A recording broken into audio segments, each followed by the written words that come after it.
And I want our team at Zonda to know this is the first of what may be many conversations about things you should know.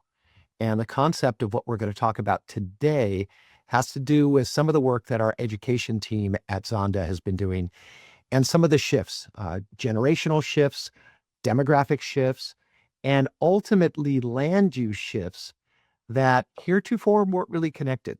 And Bob Templeton, who leads our education team, has brought to the fore some really interesting things that are shifting in Texas, some other markets too. But we wanted to bring it to the forefront for our clients because we think there's some very important shifts, let's call it, to understand and opportunities that will come out of that. So, Bob, let's start with this. Tell us how you got into the industry and created what has become Templeton Education. Well, Tim, great to visit with you this morning, this afternoon. It's really a fun story that I've got and a fun journey that I've been on. We started well over 25 years ago when I was fortunate to be working in education as a director of school bus operations. And I happened to be working for one of the fastest growing school districts in the state. And he got a new job and he took me with him to create a brand new position, which was director of demographics and planning for the Keller School District back in about 1996, when it was one of the fastest growing school districts in the state of Texas. And I started using housing data. I was one of the first school district persons to get this housing data, and it was from the Metro Study Group. And back then it was delivered in a big book, and I would turn that into spreadsheets and sort it by elementary attendance zones and run these calculations based on the housing data, and really kind of crafted a really neat and a very accurate methodology for forecasting enrollment growth for fast growth areas. And so I was very fortunate, and I got involved with bond planning, buying land for school sites. I actually worked with Hillwood back in 1997 Wow. to buy the school sites or secure the school sites for their heritage master plan community. And so it was a great start, great connections. And then neighboring school districts got wind of what I was doing. And so then they started asking me to help them. So it really kind of mushroomed and really spread. And I took a leap of faith, jumped out, and started consulting on my own back in about 2005 when we formed Templeton Demographics I and remember. started again using the data. And it's really changed so much in those 20 plus years of how the data is so important to what we do. Right on, Bob. And share with us geographically where you work currently. At that time, I was working primarily in the Dallas Fort Worth area and working with school districts mostly in the North Tarrant area. And so it was those, Keller, Northwest ISD, a handful of school districts across the northern band of the Dallas Fort Worth area, which still to this day is the fastest growing region of the Dallas Fort Worth market. We then started expanding in Texas, and we were working in the Austin Metroplex area, Houston, and under Templeton Demographics, we had a team of about 7 individuals, and we're working with about 50 to 60 school districts across Texas. Right on. And how about other states? You guys have done some work in a series of other states. Sure. I want to say we were purchased by Metro Study Hanley Wood back in, that's about 7 or 8 years ago. Since we were purchased, we now work in Missouri, Oklahoma, Colorado, Arkansas, South Carolina, and Nevada. So Right have on. a project in Nevada this year. So yeah, a handful of states, definitely seeking and trying to grow our presence in other states. And I believe our methodology and the housing data is so strong that we really do have an incredible service to offer school districts outside of the region we're working in now. Now, Bob, one of the things that caught my ear when you and I were talking about this offline is that your work has evolved, and share with us how things have changed and the underlying factors that impact the decision making for school districts and how they've changed. Wow, that's a great question. And I love talking about this because back 15 years ago, it was so easy. For every 1,000 homes that were built, our calculations were about 600 kids. We knew based on the price point of the houses, if those were higher elementary, if they were more expensive homes, they were a little bit higher middle school, high school. The yields were about the same. It just split from a higher elementary yield to a higher secondary yield. And it was just so fun and exciting because that methodology and those calculations held true, for about 10 years. And then we started to see a pretty significant change in those yield rates, about 9 years ago. It was prior to the pandemic. Definitely the shift was already happening. And when the pandemic came into play, that caused a major disruption. And it not only disrupted our methodology, or I should say disrupted it, it caused us to evolve our methodology, to improve our methodology because of the changes. But with the advancement of remote work or hybrid work, and it created these opportunities for families to move to different areas. And then because of this flexible work arrangements, we saw this really big surge in these families wanting that same type of flexibility with education. That flexibility then caused a huge growth in homeschooling. So homeschooling saw a dramatic increase since the pandemic, and that is not slowing down. The homeschool environment is growing at a tremendous rate. Some of that is the technologies that have happened since then. There's just a tremendous amount of online resources available for homeschool parents. The other thing that's going on there is the connecting. They're connecting and forming co-ops and forming little micro communities. So homeschooling is no longer an individualized experience. They are connecting and grouping, and it's a collective experience. And it's here to stay. And it is now, I think, the biggest limiting factor for public ed enrollment is the homeschool group. All right. So, Bob, we're getting to the point pretty quickly here. So, we were talking about yields, and I love for 1,000 homes, you'd get 600 kids. That held for a long time. COVID changed things, but a number of other things did too. You mentioned homeschooling, how that's done it. But when you think about what the drivers were and the drivers are now, it's going to lead us to other opportunities for our industry. So Yes. the drivers used to be growth, pure growth. Now talk to us about how the drivers are changing. And then let's talk about how land use is changing, because ultimately that's the rub.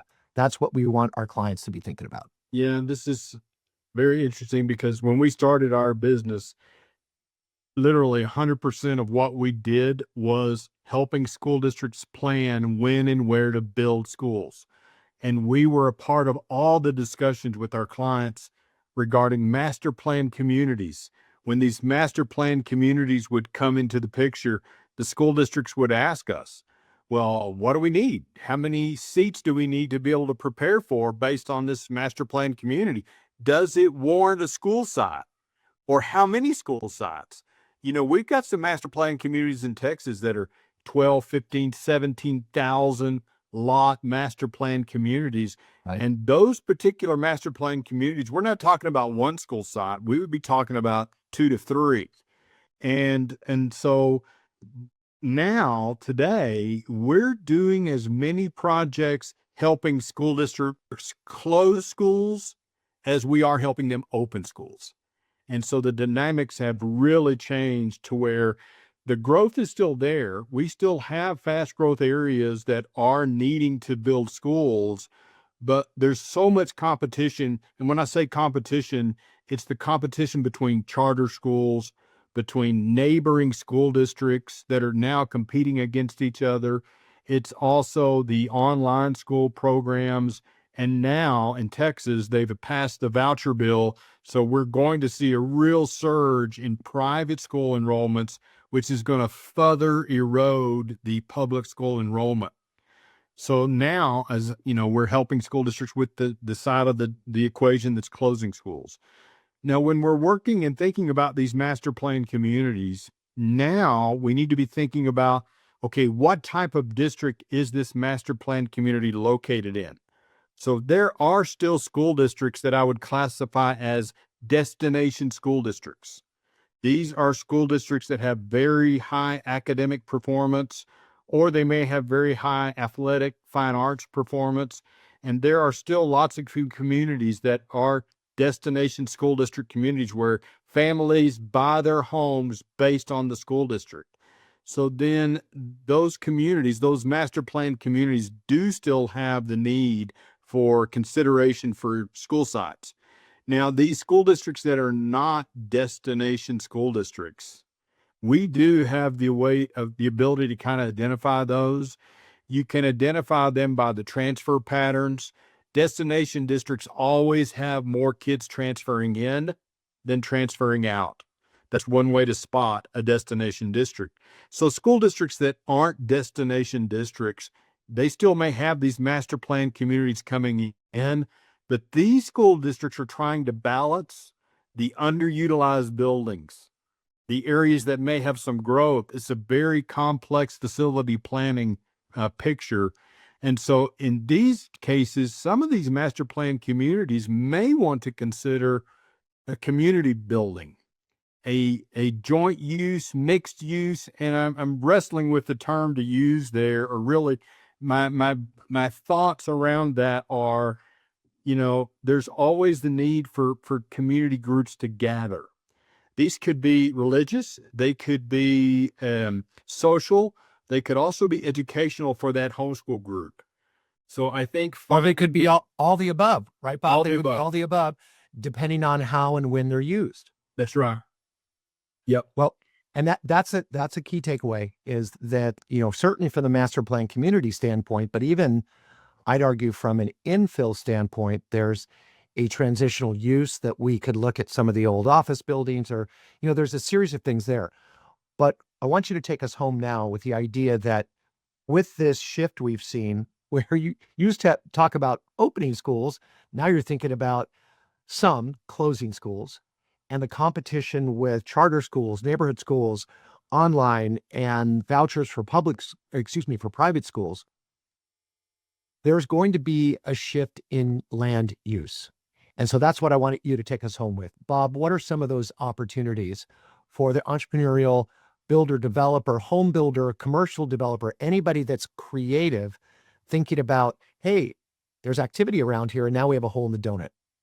What do you see? What's the opportunity? Well, I think there's, in some of these older areas where there's these school districts, typically an elementary school site is going to be anywhere from 10 to 17 acres. And sometimes these elementary school sites are adjacent to parks, or they're adjacent to some amenities that, like trails. I think there could be some really good opportunities for some redevelopment that could have a single family or multifamily component to it that would make a nice infill. Now, we are starting to explore even closing middle schools. So what does a middle school site look like? Well, a middle school site could be 30 to 50 acres. And, it doesn't take many home sites to make that a pretty a nice opportunity when you're looking at 30 to 50 acres. Of what can you do with 30 to 50 acres? High school sites, although these are very rare. But we've got one school district that has a high school site that they're considering closing and selling. It's on a major roadway. It's going to make a great mixed use or retail, because you won't typically see much retail for some of these elementary sites because they're embedded in neighborhoods. Okay. So elementary sites that are embedded in neighborhoods really don't have much, I don't think, potential for retail or multifamily, but could be a nice single family infill. So the location is critical. Where does it sit on the major arterial roadways? So if there is an elementary that happens to be on a major arterial roadway, then certainly that could be retail or some type of multifamily. Those that are embedded in neighborhoods likely need to be repurposed as either community.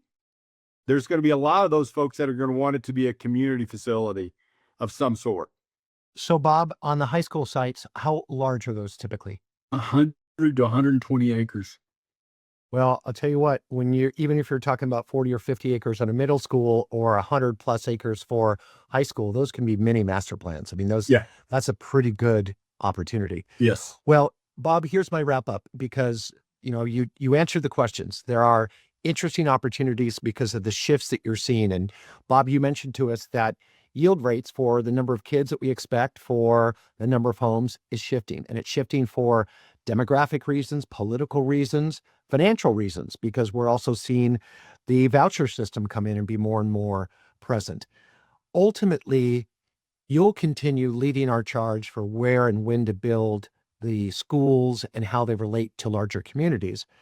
But I want to make sure that everyone that reads this or hears this knows there are opportunities to talk to you also about the locations that may be shut down, because I, for one, a focus group of one, think some of those locations would be outstanding because it's the hole in the donut.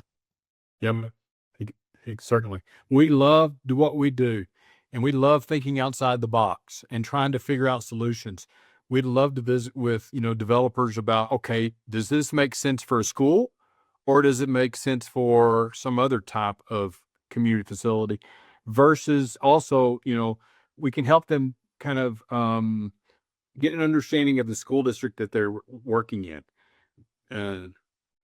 Well, Bob, I want to thank you for sharing things you should know. And hopefully this will give some of our friends, clients, and our industry friends some things to think about, maybe some new opportunities. So it was perfect. Thank you very much, Bob. Say hi to the team for me, and we'll talk more later. All right. Thank you, Tim. Bye. It is my pleasure. Take care.